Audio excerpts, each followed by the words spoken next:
Hi, Sweet Bee. Hi, Mummy Bear. We have newts. Oh my gosh, yes, that was very quick. But we do have newts. I'm so happy about it. You came to me yesterday, and I remember I was doing something which was just slightly annoying kind of homework to do, and you came to me and you said, I have good news. And I was like, how good news? And you're like, very good news. And then you told me we had newts. You showed me the video Oh, of goodness. our newt. I'm rubbish at getting... You kids are so good at getting your cameras out spontaneously No, we're and not. capturing stuff. That's why the internet is just absolutely loaded with videos of everything and anything. Everything gets recorded. But when I have a camera in my hand, it's a slightly different matter. First of all, I've got to find the button. Yeah. And even then, I'm not sure. If I haven't got my glasses on, I'm not sure if I've turned it to start videoing or stop videoing. Oh, so I me. stopped videoing and didn't record it, and then started videoing for about 4 seconds. Yeah. And got the tail end of this newt swimming off.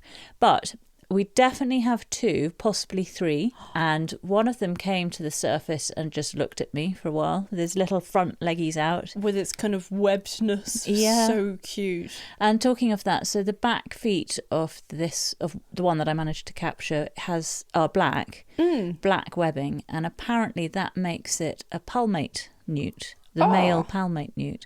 Oh, okay. And they get this black webbing during mating season. So sweet. we got a little bit of bumping and grinding going on in our pond at the moment. But cute style. Everyone's very busy in there. Very busy. And the frog spawn as well, which we I have in know. there, is expanding. But we're talking far too much about our pond. We're I meant to be know. talking about this week's guest. Exactly. But that's what newts do to us. Well, we have always talked to previous guests about him because of natural swimming pools, because he did an article on them, and also therefore we talked about how you can get leeches in them. So On account of this person. On account of this person. So who is it, Sweet Pea?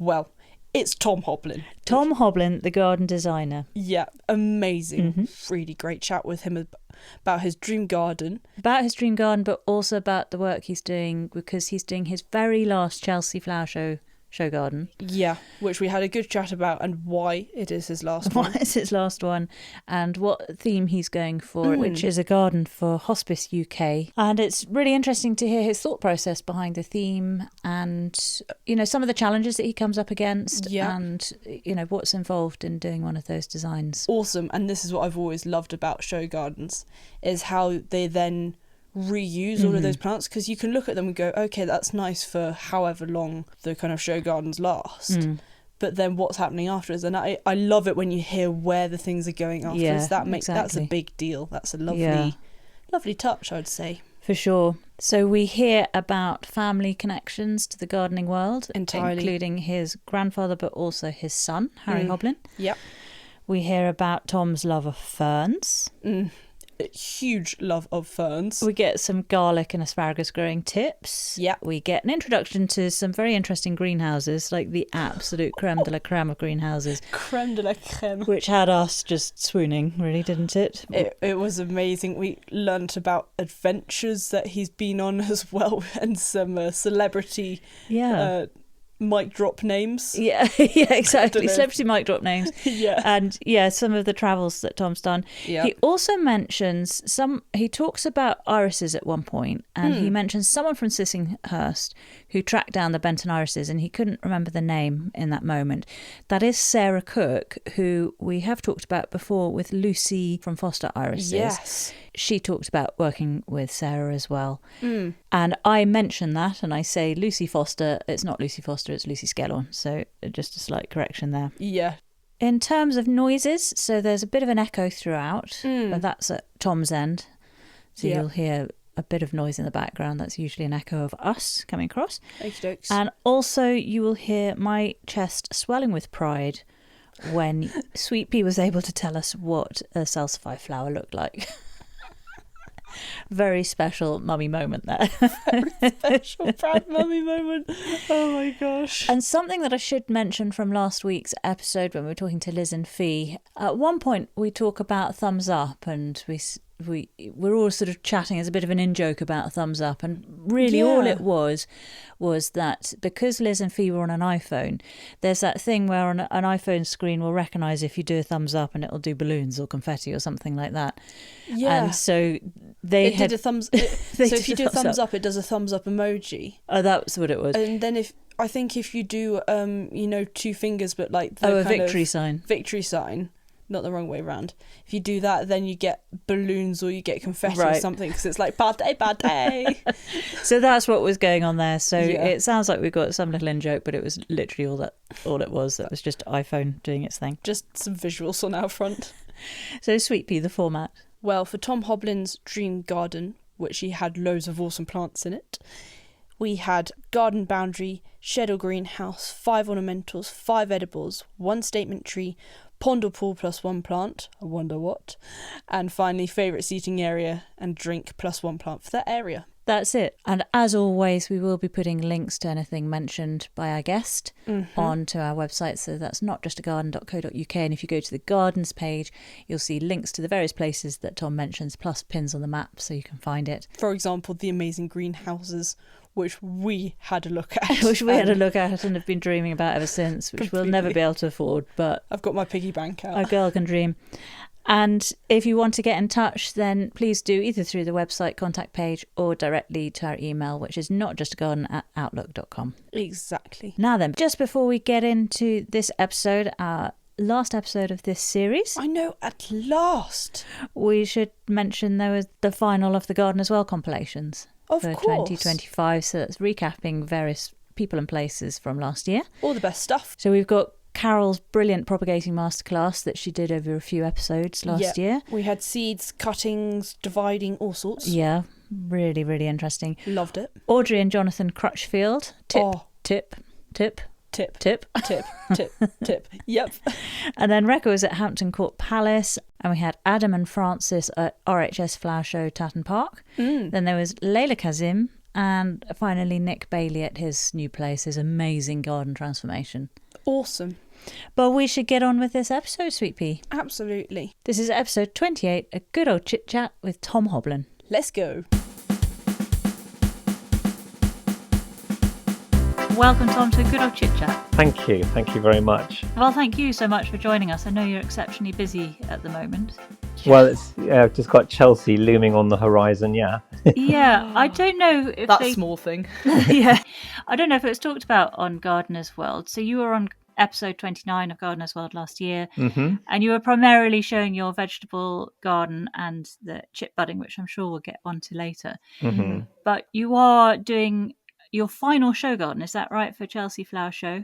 Yeah, well, it was supposed to be my final one 2 years ago, but somehow I got lured back in again one last time. But yeah. So you're saying you could be lured back in again? No, I couldn't be. No, already now I've had it with it. You know, all the things that I hate about Chelsea are back, and because it's a show garden, they're bigger and more time consuming. What are the things that you hate? Well, it's just the red tape and the form filling and the logistics and things. The sort of horticulture comes much. Obviously, that there is the sort of gardening side of things, which is great. I love it, and also doing it because we're doing it for Hospice UK, so it's a really good cause that we're doing it for, and I'm sort of quite involved with a few hospice projects, so that bit's wonderful. It's all the nonsense that goes with it. There's a lot of bureaucracy, is there? Yeah, well, yesterday I went to Exeter and back in one day by train to look at my benches and things, and that's a day out of the studio and everything. So it's and you've got to do it, but I forgot you need a lot of. That's why I want younger people to be doing it. I don't think I should be doing it anymore. So this is Hospice UK, and you mentioned that you've had involvement with hospice gardens before. You did a children's hospice garden, didn't you? Yeah, I did. Yeah, I did in Epping Forest, and it was during lockdown. So I was there. I really witnessed the plight of a hospice with funding, and during COVID, how they were so dependent on charitable funds and things to run and everything. And our garden project got shelved because of it, but luckily Clarence gave the money to fund the garden so we could get it. But then I kind of went through all that drama with them, and then I saw it was so lovely that when lockdown ended and they had an official opening of the garden, to see the children come out and use it. And but not just the, there were bereaved parents there. There were parents who had end of life children in there, the carers, the staff, siblings, and seeing them use it, you can see how wonderful it is and how important a garden is. So that's amazing. Yeah, well, George Plumtree from the NGS asked me, would I do the Hospice UK garden? I couldn't really say no, because it's something that I know is massively beneficial. So you saw firsthand. Yeah. And how's the children's hospice garden looking now? That's what, 3 or 4 years on from there. Oh, it's fine. I mean, when you say it's a garden, it's not really a garden. It's well, it I mean, of course it is, but all I did is I made it possible. So no matter whether you're on a hospital bed, a chair, no matter what your ability or disability or whatever, you can get into Epping Forest. That's all I did, by creating a series of rooms that are accessible by boardwalks and decks and things. So you can get in amongst the huge, massive oak trees. Really, it's quite a simple idea. I mean, because obviously you have to be careful about funding, but so it's more structural stuff rather than plants. Yeah. But we what we did is I managed to get a load of people who were doing Chelsea and stuff to donate their plants. So anything that was woodlandy, so things, there was like a lot of hollies, and someone gave us, and I think we got loads of bulbs as well, like woodland bulbs and things like that. So we just filled the woodland full of sort of pseudo native and native plants, so it created an even more of a woodland effect. Yeah, that's lovely. And what was really interesting, actually, this is the one important thing I found out, is it's good for people in hospices to experience jeopardy and sort of, so like having a bumpy boardwalk on a hospital bed is actually a good thing. Because I was thinking, oh gosh, what about all these brambles? And they said, oh no, it's quite good to have a bramble, because you want people to connect with nature as much as possible, and so you don't need to sort of wrap everything up in cotton wool, so it's completely and utterly a sterile environment. It's nettles, brambles, holly. It's fine within reason, to have it all around you all the time. So it was good, because we piled up logs, some sort of habitat piles and things, so children can go and lift up logs and see what insects are in there. So it was a very natural garden, and it was very, very satisfying to do. Yeah. And then how does that differ to the one you're doing now for hospice? It's completely different. Really? So I'm doing a Mediterranean garden for Chelsea. Oh, cool. Yeah. And everyone says, why are you doing a Mediterranean garden for a hospice garden? So the whole thing with the hospice garden is it's, as I say, it's not just for the end of life care people there, people who are in end of life care. It's for everyone else as well. But it's known that to connect people with nature is a positive. It's a positive at a very difficult time. It's as positive as it can be. Of course. And it's talking about grounding. But the other thing is to really kind of accentuate the senses. So it's a sensory experience. So I thought, well, if we do Mediterranean, we can really ramp up the color, so it's very colorful. We can really ramp up the texture. We've got these big boulders that are very so it's all touchy-feely. Gravel.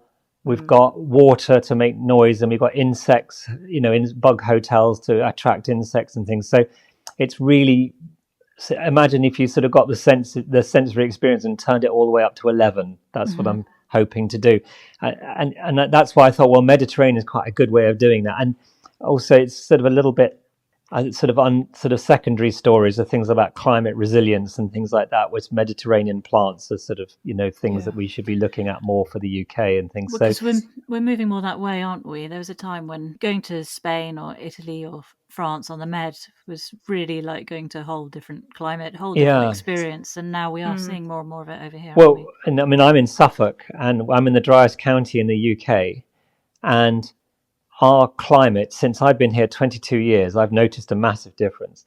But our climate now, as of this last few years, is the same as Montpellier and Provence in France. Really? No In way. fact, they get more rain than we do. Wow, that's incredible, isn't it? So therefore, we can grow the plants that grow there, and we can, because I've got a gravel garden here, which is exactly what I've done. And we're doing one of the colleges in Cambridge, Peterhouse College, so Cambridge is the driest city in Western Europe, north of the Pyrenees. Amazing. So you can just think, well, great, we can grow all those wonderful plants that you see growing in Provence will grow really well here. With minimum resources, so no watering, nothing like that. It's brilliant. It's fantastic. So that was my secondary reason for sort of, and also when Hospice UK phoned me, I happened to be up a mountain in the Tagetos Mountains in Greece. Right. Oh, just happened to be. Just happened. What pure chance. There are also a couple of other connections. One is that you spent a lot of time in the Med, didn't you, when you were studying at Kew? Yeah. Botanical Garden. Yeah, we were sort of shipped over there to go map flora. So what was that about? So you did a 3-year diploma course at Botanical Gardens at Kew. Yeah. And so how does that work? Where does this sort of in the field element occur when you're doing that 3-year course? Well, the beauty of Kew, and I urge anyone that's interested in horticulture go and do this, or do the Wisley, the RHS equivalent. It's 3 years, and each year you do 9 months in the workplace in different parts of the garden. So you could be working with the tree surgeons for 3 months, then working in the palm house for 3 months, and you could be mowing lawns for 3 months, which I did get that one. Really? And do you say that as in I did get it as in thumbs up, or no? I didn't I did take didn't it. want to mow any. No. Well, what are you talking about, Sweet Pea? You're always dying to get on a tractor mower. True, that does sound fun. I mean, I can still probably name all the magnolias on Magnolia Walk because I have to go around them every week. But yeah, so I guess it was good from that point of view. But kind of a thumbs up.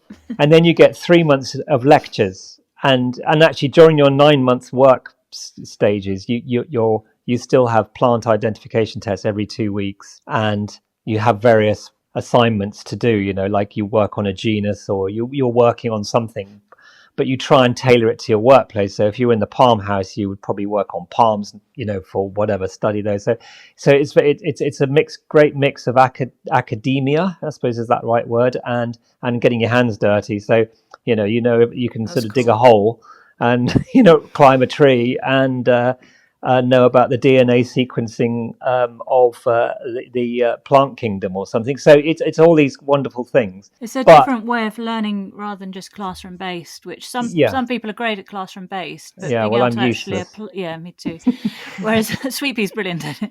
Yeah. Whereas being able to apply it immediately, it then lodges in the head a lot better, doesn't it? Yeah, it does. I saw that in a book, but I'm now doing it here. Yeah, it's great. But for the last sort of 30 years or something, each year one lot of the students go out to sort of Sierra Nevada and Capo de Gata, which is sort of the bottom right hand corner of Spain. Mm-hmm. And you map this flora so they can kind of study over time about how it's doing. But why specifically there?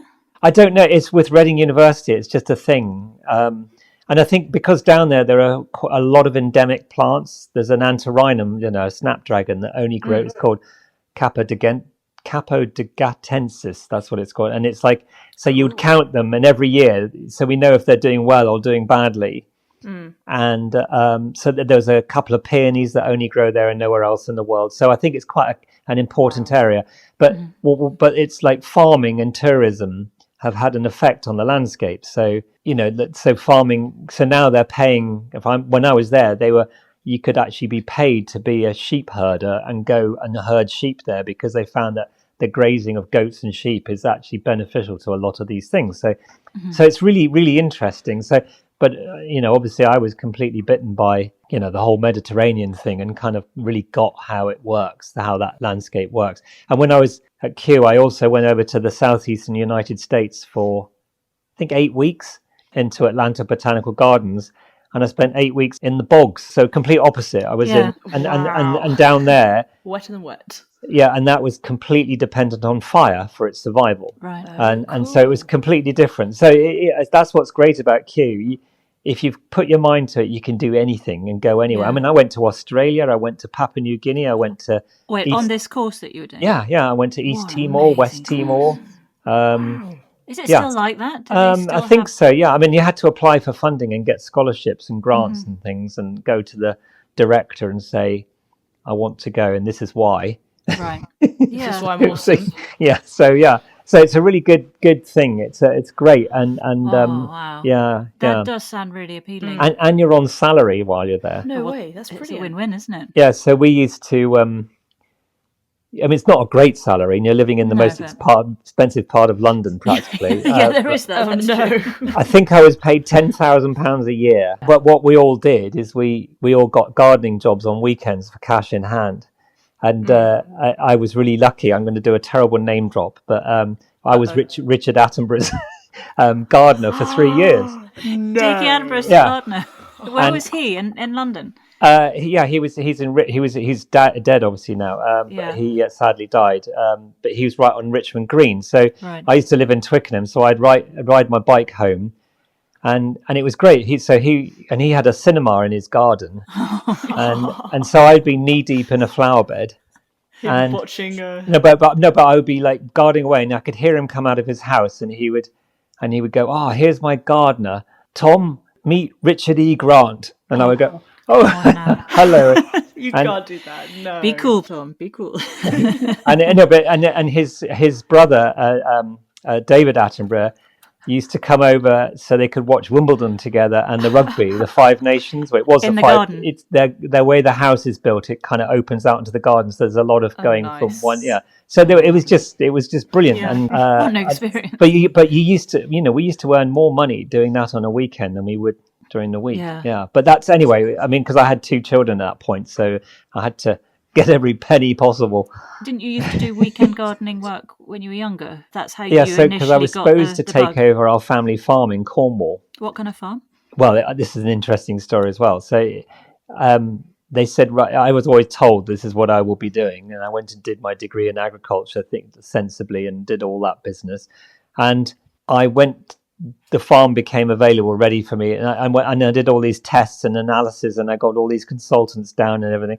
And they basically turned around and said, the best thing you can do with this farm is put caravans on it. No. So totally depleted of any nutrition, was it? Well, yeah, it's on the edge of, I don't know if you know Cornwall, but it's near Liscard, between Bodmin Moor and Liscard. So it didn't really have that proper warm temperate climate, and it just needed so much doing to it. And at that point I was sort of gardening for old ladies on weekends for £5 an hour. And all the sponge cake you can eat, and I thought, great. God, this is a much better way of making a living. I really love this, so eventually I worked my way up to head gardener of a garden in South Devon, and my boss was so evil that to escape no name her, dropping here then. No, I'm not. No, sadly, she's no longer with us. Okay. But to escape her, I applied to go to Kew. So I've got her to thank for making me go to Kew. See, all these things happen for a reason. Exactly. And then you had a place in Umbria, is that right? So more back to the Italian... so that was getting on. Oh gosh, that's about 10 years ago now. We bought a very, very good, wonderful friend who's sadly no longer with us. But we bought it together up in the hills, right on the Umbria Tuscany border. In fact, there was a stream, and we had about 5 hectares, and there was a stream within that, and that was the border. So it was wonderful. Wow. And I mean, the orchids were absolutely unreal, and it was just lovely, wonderful place. And we used to, because I always wanted to go off season, so we used to let it out in the summer, and then we'd go, autumn mushroom season, obviously, and then things like that. So it was wonderful, but because our friend passed away or was ill, we had to sell it because of the laws get complicated with children under 18 and things like that. So okay. So the inheritance law. Yeah, it's a bizarre Napoleonic law over in Europe. Is not great for things like that. But the good thing is now I've explored much more of Europe as a result, rather than being obliged to always go there. So I mean that's in the last 3 years we've discovered Greece. I'd never been to Greece before, and so I'm working my way on all the different plant communities there. So we went on a autumn bulb tour last autumn, and to see the bulbs up in the mountains. And I'm about to go next month again to Manny, right down again to look at the spring wildflowers, because I haven't seen them down there yet. So it's really good. So so my poor wife has to. She goes, they're she's the slowest walks she goes on with me. Those frustrating walks. Stopping and starting and stopping. Oh no. And she goes, do you have to stop at every single plant? And I go, well, yes, I do. Yeah. I'm kind of here for that. Sorry, I do.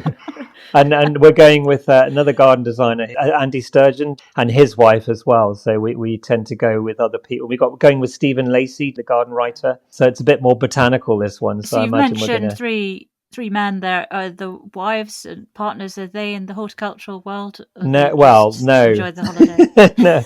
No. They've had it thrust upon them. Yeah, but they understand. Yeah. Okay. That's good. Say no more, Tom. Say no more.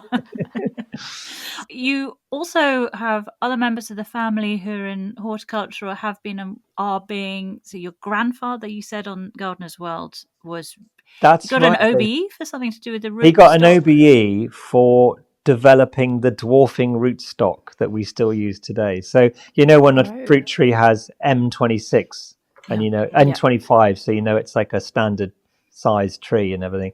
Those M's, and there's EM, I can't remember 111 I think it is, and that EM was E. Smalling, which is the research station where he was deputy chairman of. Oh, really? And that's where it happened, which is it's still there. The research station still exists. Wow, so he's had a big hand. So yeah, it was that. And then my son, who's 31, has a tree nursery. So he studied horticulture. In fact, technically, he's more qualified than I am. Really, is he? Yeah. So because he's got a BSc in hort, and I've got the Q one is a diploma in horticulture. Yeah. So, yeah. When you talk about qualifications like that, you did your diploma. Did you ever at any point feel you were held back by not having a BSc or any further qualifications? No, not at all. No. Okay. No, I just think it's important to find a way of learning. It's good to get some education or formal education in what it is, but I think I came out of school with about 1 O level in agricultural science, and that was about it. So I think, that whole sort of practical side of learning for me was just perfect. Whereas Harry, my son's brainy, you see, so he could take a sort of 3 years of degree standard education. So yeah, it's courses. Yeah, but so. And just on the agricultural bit, what ended up happening with the family farm? We sold it. You didn't make a caravan park? No. We sold it. Yeah. Had it been in the family for a long time? I think since about 18 something or other. I can't remember. It wasn't that old, because I think our family used to farm further down to near Loo is where the original farms were, and this was just a remnant bit of a farm really. Well, lots more I'd like to talk about with you, Tom, and Sweet Pea's got lots of questions too, but we should get on with your dream garden. Oh, yes. So I will hand you over to head gardener Sweet Pea. Thank you. And she'll take you through it. So, Tom, for your dream garden, what would be the garden boundary surrounding it? Mine would be whatever is the right hedge for that particular region of the UK, which I'm telling now is Cornwall. Okay. Okay. So you go back to your roots. Because we're moving there. We're moving back down there. To Cornwall, hopefully in the next sort of 12 months. So whereabouts? Right down near Penzance. Lovely. So what I like, Sweet Pea, is that I like the right boundary for the right place. So if it's in Cornwall, it should be a Cornish hedge, which is granite banks with plants growing along the top. So that would be my boundary. But if I had to stay in Suffolk, then it would be a hawthorn, blackthorn hedge as well. So I think hedge would be my boundary, is to answer your question. So you move from one side of the country to the other. Driest to the wettest. What is the reason for moving to Cornwall? Well, we always said we would. I mean, as I say, I really grew up. I spent most of my life in South Devon, really, and But it was always my intention to live in Cornwall, and it was sort of I started going the other way to escape my evil boss and go to Kew, and then after when I graduated from Kew, we stayed in London, but then because of young children and stuff, we wanted to move out, and somehow we ended up. Well, actually, I remember now. My wife had a house, a second home in Aldborough on the east coast of Suffolk, and therefore it's sort of. We kind of had this Suffolk tie, so we came up here, and that's but literally going. We are going to go back down to Cornwall. We are, and we really are because we've just agreed terms with the estate agent. So wow, congratulations! So it's really gosh, you're right in the middle of it. So I'll probably never get any work ever again. But anyway, the back and beyond. Once you get past the River Tamar, it all goes a bit back in time, doesn't it? Yeah, it does. Which is also the appeal of it. Yeah, it is. Yeah. So will you be near beaches? Yeah. Well, the great thing about the West Penwith Peninsula, which is where Penzance is, you're never more than 3 miles from the beach. It's brilliant. So, There was somebody on Garden as well, wasn't there, who was talking about the challenges of gardening on a peninsula like that, because you're just hit by all weather systems from all directions. And bring it on. Yeah, so you're ready for that challenge. Yeah. But talking about the boundaries, your place that you're at the moment in Suffolk, I read that you don't actually have a boundary because you've got your 2.5 acres and then you caretake 7.5 acres beyond. We back onto wetland.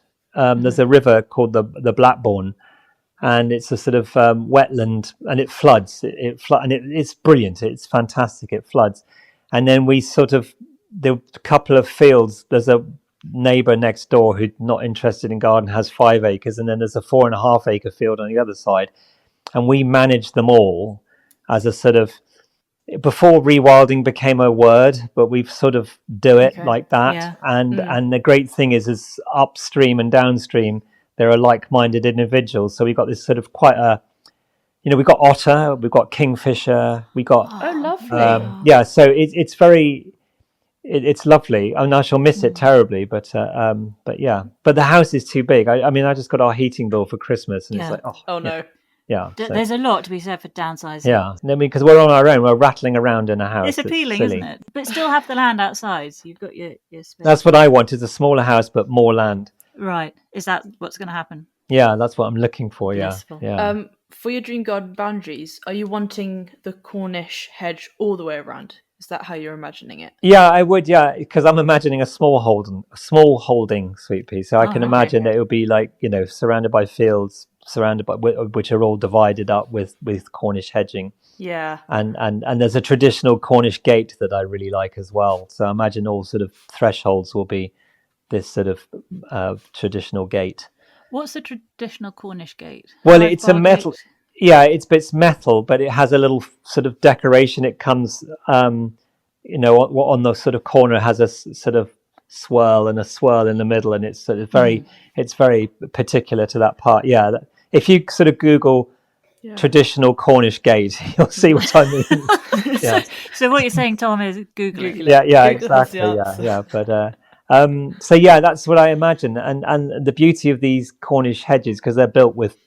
It's not really a hedge at all; it's a wall. Yeah. But and it's granite, and you get the most fantastic ferns that grow in them. Yes. Really, really. I mean, the ferns are Actually, we should save that for later, shouldn't we? But I love ferns. Absolutely love them, and it's in a great habitat to grow things. And then if I am living in Cornwall, where it is almost 2 litres of rain compared to the 500 mil we get up here. Crikey. If I want to grow any dry loving plants, that's where I'll grow them in the wall. Yeah. My grandparents have the Cornish walls surrounding their area, and I always loved kind of going around and seeing all the different plants. Like they had bluebells growing on the top of it, moss kind of cascading down, and it's a really lovely environment. Yeah, it is. Yeah. So I do love that. Beautiful, and those little ferns, there's just some gorgeous little ones. I mean, the massive cascading ones, but little the delicate strappy things ones in there. Oh, the asplenium, and then there's so you got heart tongue fern. And then you got the other asplenium, which is trichomanes, which is like a little leaf, tiny. Those, gosh, they're beautiful. So probably that. Absolutely beautiful. Intricate as well.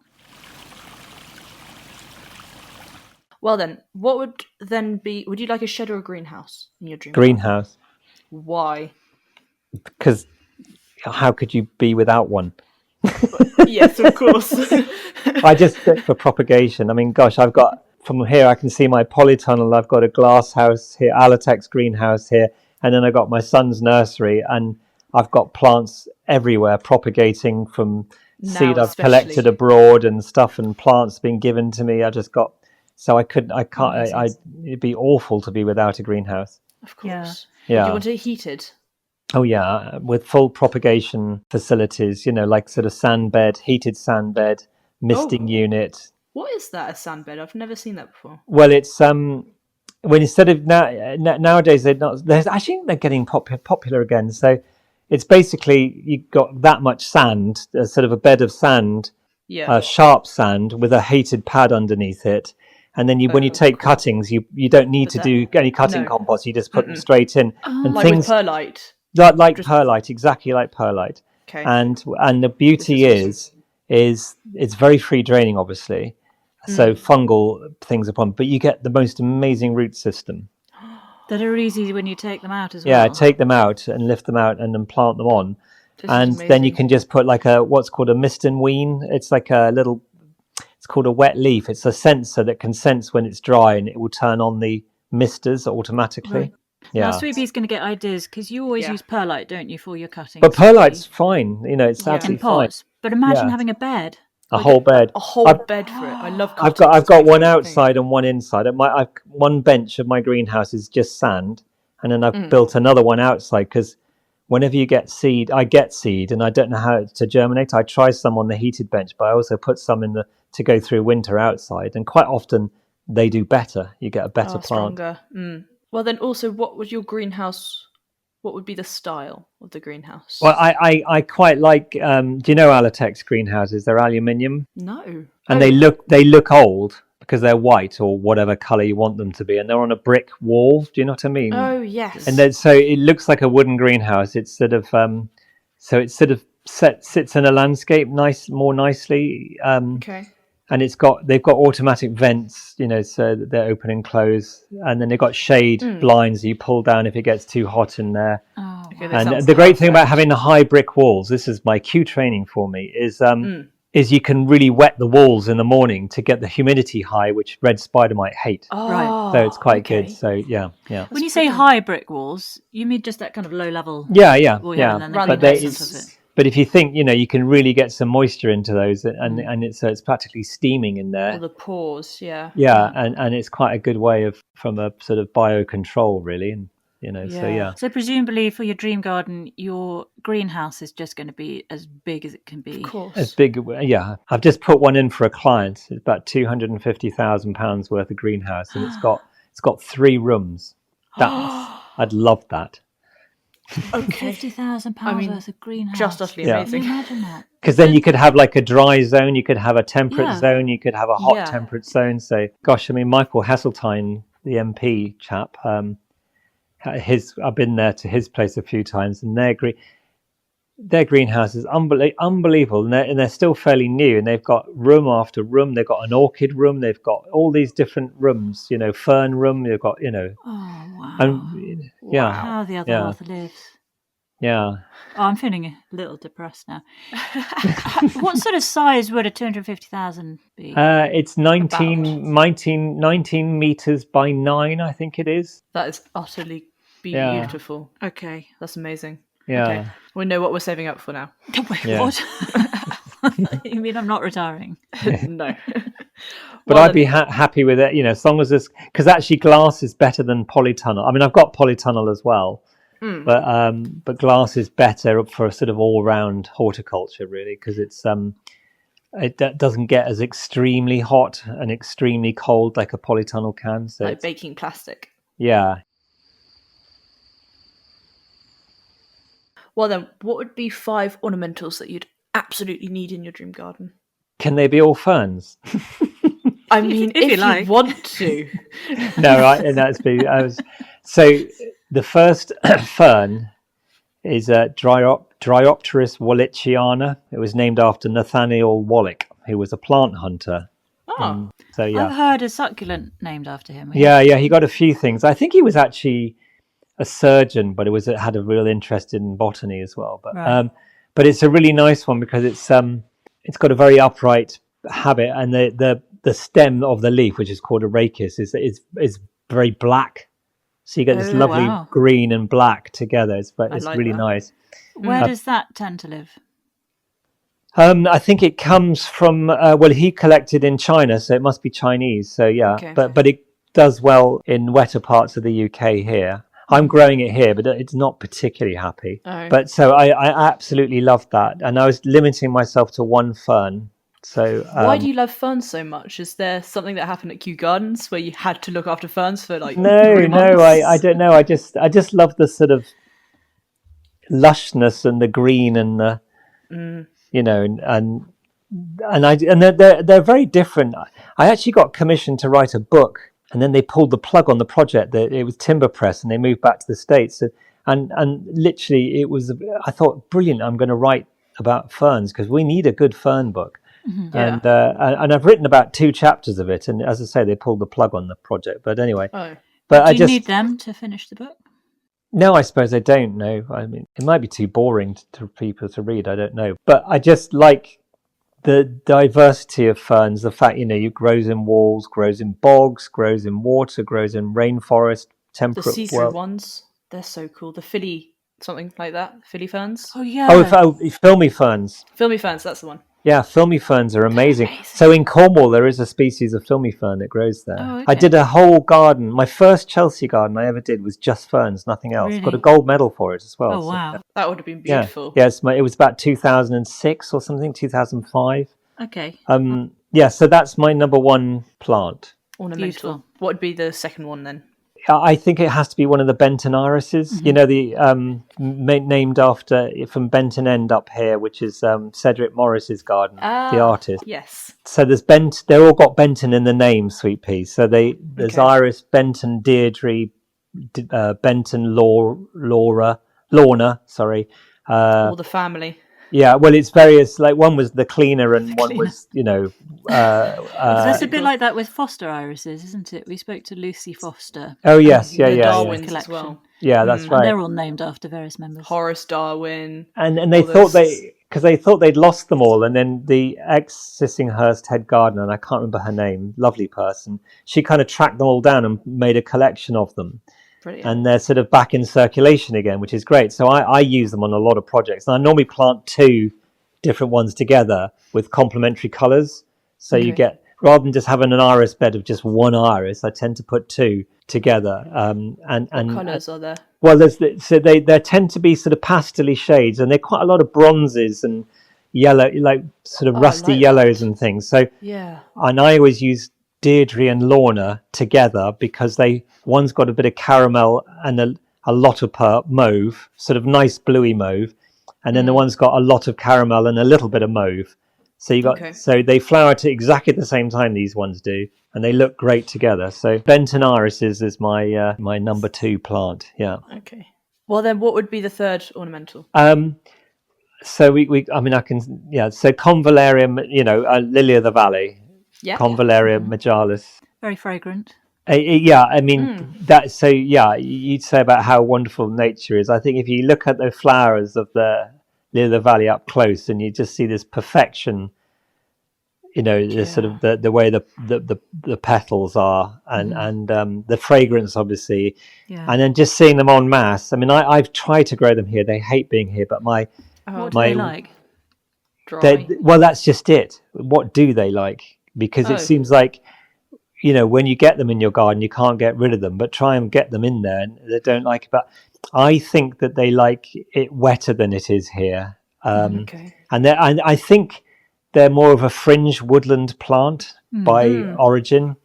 And I love the fact, it's I think they're just beautiful as planted en masse and on the edge of woodland, or if you've got a shrubbery on the edge of a shrubbery. I think they just are amazing. They're just an absolutely wonderful plant. Yeah, they are beautiful. Yeah. Absolutely. What would be the fourth ornamental?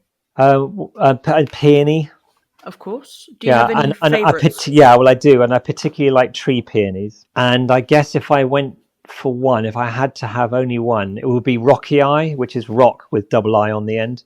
Yeah. And that's the largest tree peony. So that will get taller than me. Really? Yeah. And it's got sort of flowers probably getting up for sort of 20-30 centimeters wide. They're big old flowers on them. Oh, that's huge. And they're fragrant, very fragrant. What Are they colour pink?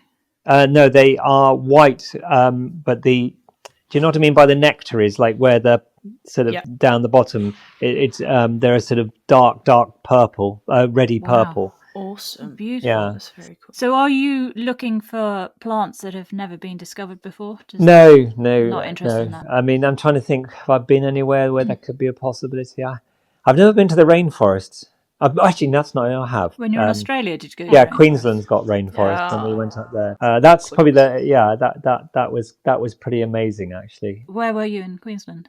Well, we sailed up from Cairns all the way up the east coast to the top of Australia, and then went across to Papua New Guinea. Yeah. And when we got to Cooktown, we went ashore there and went off into the jungle. The First Nation we met, what we did, which is really sensible, someone tipped me off, is we asked the First Nation people that can we come onto your land before we got permission from the Australian government and got all our plant passports and all our, you had to get all these certificates to be able to go and look at plant and collect plants and dry them and stuff. But because we asked the Aboriginal community first, they were so honoured, they're so thrilled that we acknowledged it was their land before we acknowledged it was that they all came and met us at Cooktown and dragged us off into the jungle for, and it was just like the best. And, even children were going, we use this plant to keep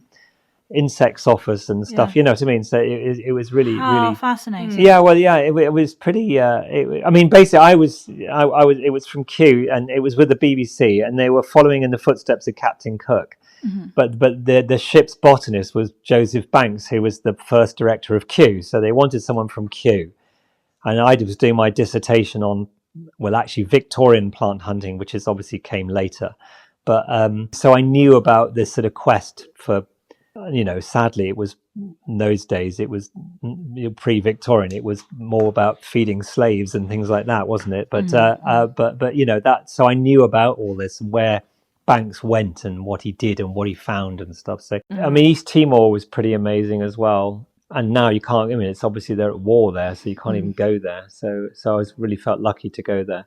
It was interesting because Joseph Banks wrote in his journals that he went to East Timor and the first thing he bumped into was a European missionary, or Austrian missionary, and how he secured a load of fresh food for the crew and stuff to stop. And they didn't know it cured scurvy, but they knew if they ate fresh food, it tended to help.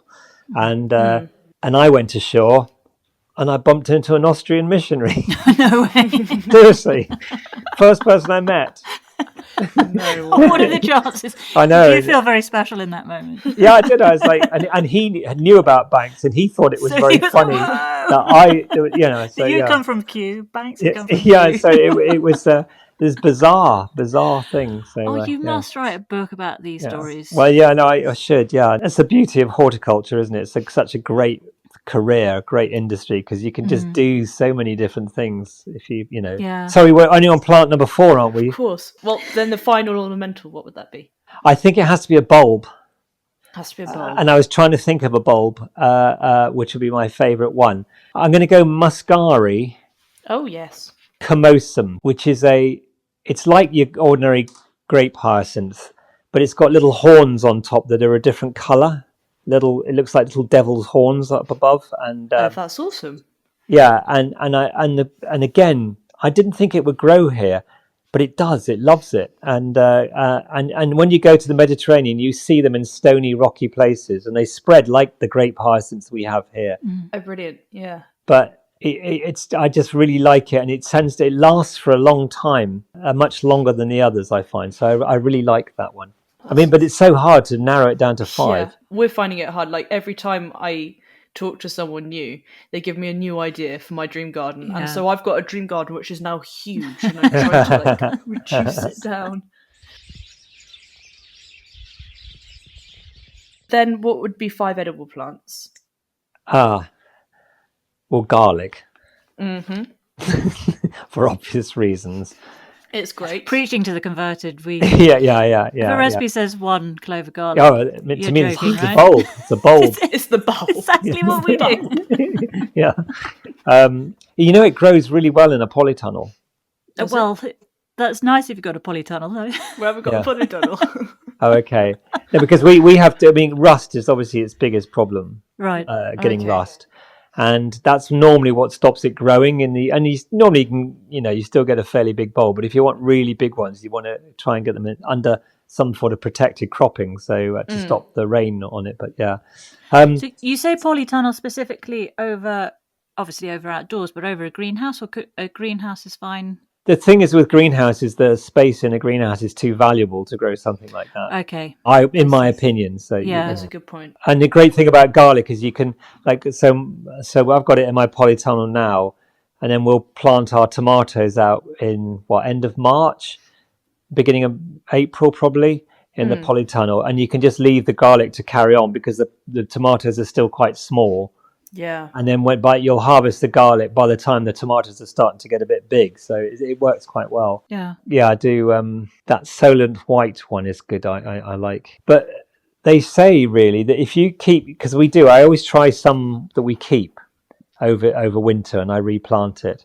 And it adapts to your particular environment, your sort of micro environment. And actually you're better off actually just saving it, and it improves and improves and improves. But inevitably we either eat it all and we forget, oh damn, we didn't save any, but garlic is a definite. Okay, what would be some other ones? Asparagus. Do you grow asparagus? Yes, I grow asparagus. So you have been growing that successfully for many years, and you have big crops of it, do you now? Yeah, because I was thinking about this before when you said what's your favorite, and I was thinking, because actually by the end of the asparagus season, I'm starting to kind of go, oh gosh, not asparagus again. But it is one of those ones where you're like, too much. Yeah, but asparagus I really like, and I've got bantams here, which is I use for my asparagus beetle control. Yeah. Okay. Yeah. So what space? How much asparagus are you growing? What space? Well, I've got a walled kitchen garden here.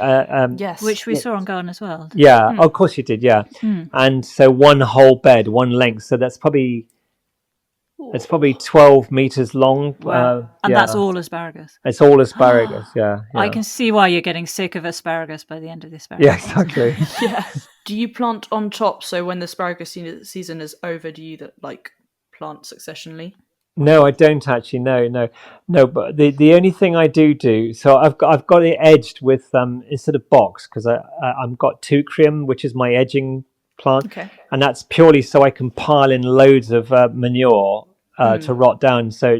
And that helps with lily beetle as well, because asparagus beetles will overwinter in the soil, and by putting a thick layer of mulch there, you actually stop them from suffocate them. Yeah. Okay. So yeah. But yeah, no, it's so asparagus is a definite.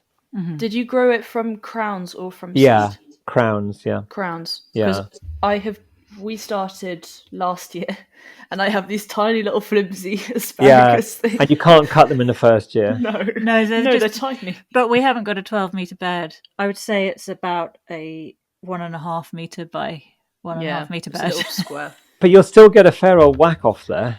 We hope so. Hopefully we won't be sick of them. As Sweet Pea says, there are these flimsy little things sticking above the soil, but they're still there, feathery. And once skinny. they get going, you'll be amazed. Really? Look forward to that. Yeah. Well, then what would be 3 other edible plants? 3. Have you ever eaten salsify? It's like a long root with black skin, and you kind of you braise it, and then you can just pull the skin off, and it's like it looks like a sort of white carrot, and it's like underneath it's very long, and it tastes a little bit like oysters. I've heard seen of it. This. Yeah, seen it in the supermarket. Haven't eaten it. So the skin is black, and that you remove, and then you've got white underneath. You remove that, because to peel it, you're better off cooking it first and then taking the skin off. Okay. To peel it is a real pain, and I imagine that's why people find it a problem to grow. But it grows really well. It needs very deep root system. It's it's a very long tap root, and we really like it. It's wonderful. What does the plant above the ground look like? That's That's a good question. It gets quite a pretty flower. The only reason I know this is because Nigel Palfrey, someone we chatted to on Chit-Chats, he chose Salsify, and I looked it up, and it has a rather pretty little flower. It's kind of a bit dandelionish, I think. It is. It's the daisy family, isn't it? Asteraceae family. That's right. You're absolutely right. It's got quite coarse leaves, though, if I remember rightly. But so yeah, Salsify is a good one. So you braise that, and then do you cook it further, or you just leave it like that? Yeah, no, we usually just put it in butter. Right. When you have friends over, it's quite nice to put a plate of those because everyone goes, "What on earth is that?" Yeah, so, what do they taste like? Like oysters. It's got a bit of an oystery taste to them. Wow. It's weird. It's like now I see it in the supermarket. I'm not going to veer away. No. Yeah. Sure, where we'd have space to go. No, it's good. And then the other one, I mean, it's a bit. But I love spring greens. You know, like I like spring cabbage as well, but spring greens. Spring greens, absolutely. Yeah, like your chard and. Or anything in that brassica family, like those greens, and you just, pick again. Come again. They're great. Yeah, some of them aren't they? But I just love the brassica, that mustardy, nice, sweet, cabbagey type taste and stuff like that. It's really good.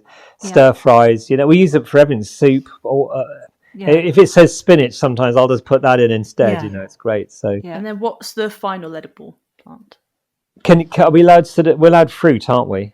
Yes, you can have anything you can eat. Anything, even herbs. It's edible. Well, I better name an apple. Oh gosh, you better name an apple. Yeah, of course. And what I like is, if I had to choose one apple, it's Newton Wonder. Newton Wonder. Did you mention that on the show? That rings a bell. I did, yeah. And Newton Wonder. I can see my Newton Wonder from here.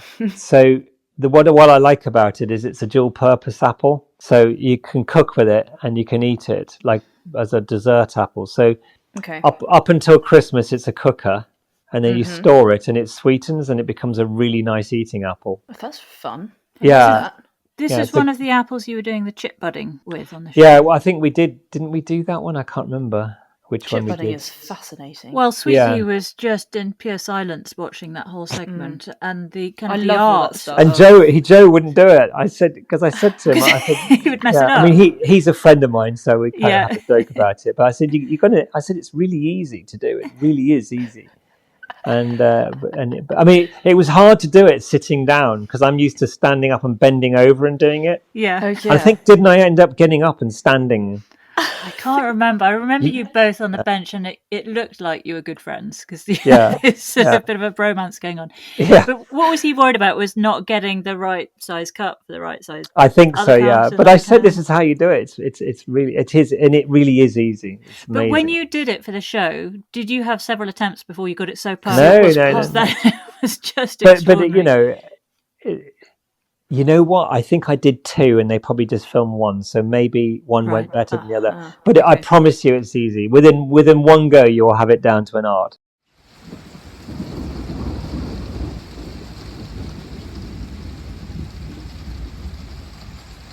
What would be one statement tree in your dream garden? Statement tree.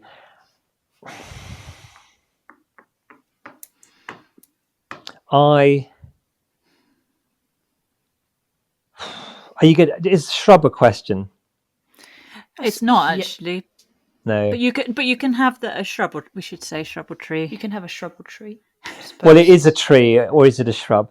There's what is the difference between a shrub and a tree? Well, it's size, isn't it? Really, that's what they say. Is it? Yeah.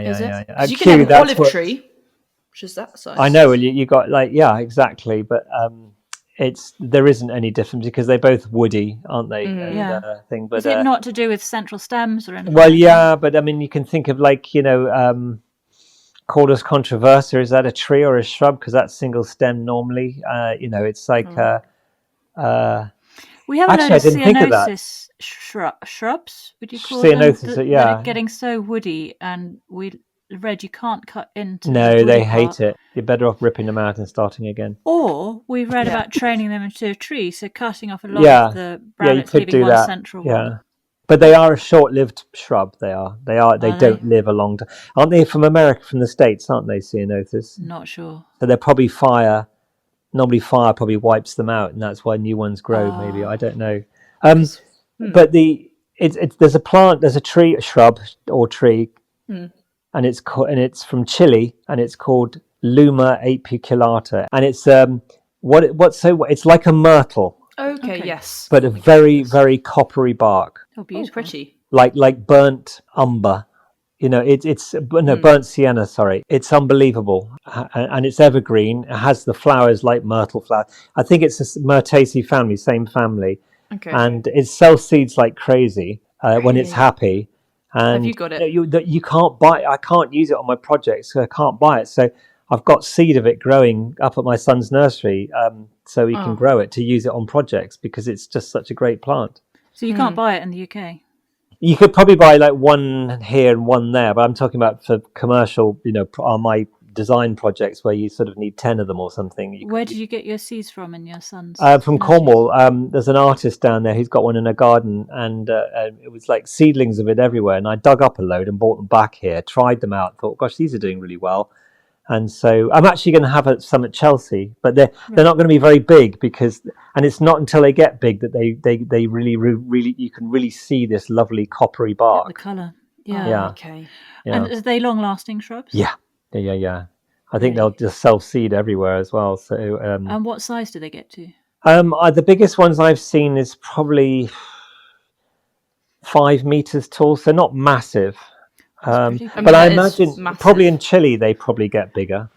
I'd love to see them in the wild. Yeah. Are they kind of hot, or do they like it damp? Like I'm trying to Chile's think. pretty hot. Chile. Yeah, well, they think they grow best in Cornwall, so I imagine maybe they won't grow well in Scotland. I don't know. I need to look into that. I don't know how hardy they are. So you're going to be growing those when you move to Cornwall? Oh yeah, definitely. Yeah. Massive greenhouse. Well, I've got about 1,000 growing already up at the nursery. So, yeah. They won't miss one. Yeah. No, exactly. Would you like a pond or a pool? And what plant would you like for that area? It has to be a pond. Has to be. There's no, I mean, I got a swimming pool here, but I would never have one again. Not a natural swimming pool, perchance? Yeah, well, it was natural, but I converted it into a salt pool. Tell us about that. Well, I when I first built it, I made it as a natural swimming pool. Yes. And then what I found was the electrics were so expensive to pump it all around, keep it pumping all the time and everything, that it became... And it's now, obviously, technology is better now. So if I did it again now, it wouldn't be. But in those 20 years ago or whatever, when I did it, it was prohibitive, the cost, because you need a big pumps to pump. The whole thing works on circulating through a reed bed, planted bed. Regeneration. But so if you had a pond, you see, that is a natural swimming pool. As long as the pond is a well. Okay. But I mean, it's to me, I'd be interested in the bog plants and things that I could grow there. Mm-hmm. Yeah. And my plants I would plant on the damp margin would be Iris sibirica, Caesar's brother. What colour is that? It's a blue, but it's a very particular blue. I would say it's a sort of Prussian blue. Oh, okay. It's quite a strong blue, but it's got on the falls, it goes back sort of a bit white on the back. And I just en masse. No, it's ultramarine blue. Ultramarine blue, I think, is a more accurate description, because tropic night is more like cobalt blue, which is the one that everyone grows. But Caesar's brother, I think, is classier.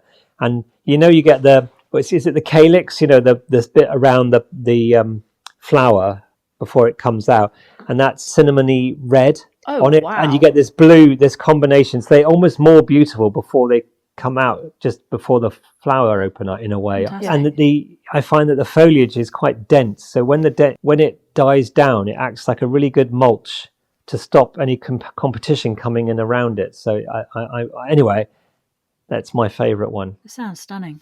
What kind of pond would you like? Sunken, stones, or kind of what style? Raised. Massive lake. Yeah. Huge. Trout farm. Yeah, it'd have to be a lake, really, wouldn't it? But you want lots of shallows for planting, so you got all the water lilies and like I mean, we all do, but Monet sort of water lily ponds and everything like that. Yeah. I once did a 200-meter long canal. It was a garden canal, one of these old historic canals, and we planted water lilies, and what we did is we planted strong colours up near the house, and it faded all the way down. So to play with the depth, the view going all the way down. So What a great idea. Yeah. The Monet vibe is very appealing, isn't it? Yeah. You've got the space for that. Yeah. And when you had your natural swimming pool, that you got rid of, did you put lots of plants in the swimming part, or did you keep that very separate? Yeah, I kept it separate. Okay. My regeneration zone was slightly separate to the pool. Okay. Do you think that made a difference in terms of pump and? Yeah, exactly. And as I say, I mean, now the natural swimming pools now you can have plant-free ones. It just filters the water so well. You don't need plants. But I would rather. But having a lake, you could swim in the lake, and you can plant in the lake. Exactly. And then you could grow swamp cypress around the edge, and you can grow all these great plants. And you got about 5 or 6 different planting zones to play with, really, from deep water right through to damp, really. So Would you have a boat on your lake? Oh yeah. And fish? No, well, I wouldn't want any leeches. Carp. No carp. Because they dig up plants. They're destructive, and they make they're blasted things. Yeah. Oh, I didn't know that. No, I would obviously want what was natural to have in there, but I wouldn't want any. Some stickleback. Yeah. I think we've got stickleback. We got leeches in our pond.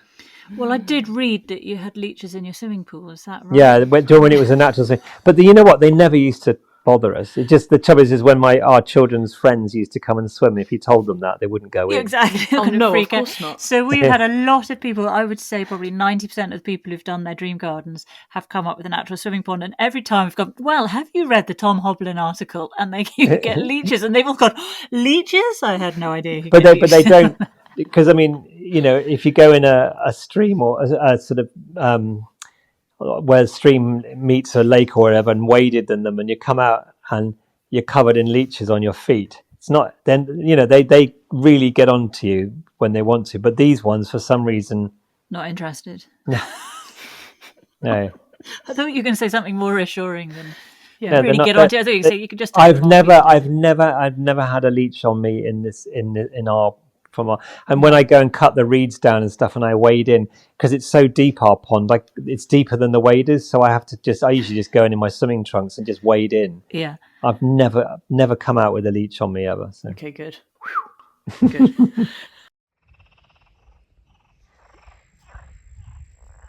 Well then, final question: what would be your favourite seating area and drink, and one plant for that area? Seating area. Is a gravel garden a seating area? It can be whatever you want it to be. It can be. It can be. Nervous laugh. Yeah. Well, I mean, I don't want like a little... I mean, it's nice. Terraces are lovely. And don't forget, I mean, we've got a deck over our... a small sort of deck. And it's not like a B&Q deck. It's like a nice thick wood one. And it goes over our pond. And we've got a fire pit. Actually, I'm going to say that, actually. So, yeah, what I've got here... is I've got it's like an eyebrow, if imagine, shaped deck that kind of juts out over the water. So if the pond is round, so is the deck, but the deck is like as though someone shoved it out into the water a bit. Yeah. Oh, beautiful. And cool. And it's just big oak sleepers going out towards the water, and then 2 posts in the water. And then I've got a fire pit on there, and then I've made I'm really into green woodworking and making stuff out of wood, green wood. And I've made 2 sort of bench seats out of a bit of oak, and then I've used hazel legs. How beautiful. And then so it's very simple, really simple. And really natural. And then, so my wife and I, like if it's a nice evening, whatever, we'll just take a glass of wine down there.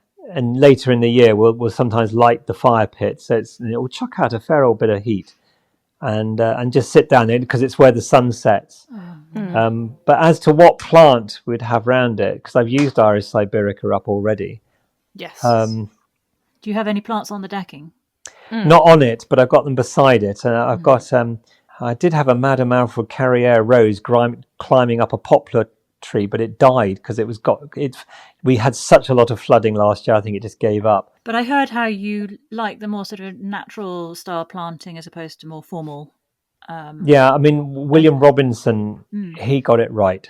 He's my hero. We hadn't heard of William Robinson until Eddie from Rise of Philia brought him up and said that a garden designer friend of his had said that he planted like William Robinson. And that's what I do. Basically, all my ideas. Up. Yeah. Very natural. Mm. He was. I mean, and Gravetime Manor. You should get Tom Coward to come and do this. He was at Kew. He was at Kew with me. But anyway, he looks after William Robinson's garden. He's the head gardener there, and Tom's such a lovely man. But so I grow all my roses up trees if I can and stuff. So cool. But I still haven't answered your question because I can't say Madame Alpha-Carriere because it died. But is this your dream garden? Yeah. Just imagine you. I don't know if that's the right. I tell you what, I would grow. So there's a rambler called Bobby James, and that's to me is the best rambler to go up a tree. So I'd have one of those. It's very fragrant. It's not quite as rampant as Rambling Rector, but it's not far off, and I think it must be related to them. But it's got off-white petals, but very golden stamens. So you get this quite gold in the middle of it, and it really hangs down. I've got it growing up an old willow, and it hangs down in these huge sways full of flower. It's lovely. So that's quite nice to sit on there and look across the lake and the pond and see that. Yeah, gorgeous. And does the tree mind having a rose all around it? No, because I mean that's natural. I mean, rambling roses, that's in the wild. That's what. So what people don't understand is those hooks are not for a defense. They're hooks to help it climb. That's why they're like that. They're modified leaves through evolution. They become. It wasn't a defense mechanism. It was more to get them up high so they can get pollinated and things like that. So no, they don't mind. The tree's fine with it. Yeah. And then what drink would you have? You said a glass of wine with your wife earlier. Doesn't have to be wine though. No. I think it's going to have to be though. I like red Chianti. My Italian, time in Italy. Yeah. So nice Chianti. Yeah. Sun setting over your lake. Yeah.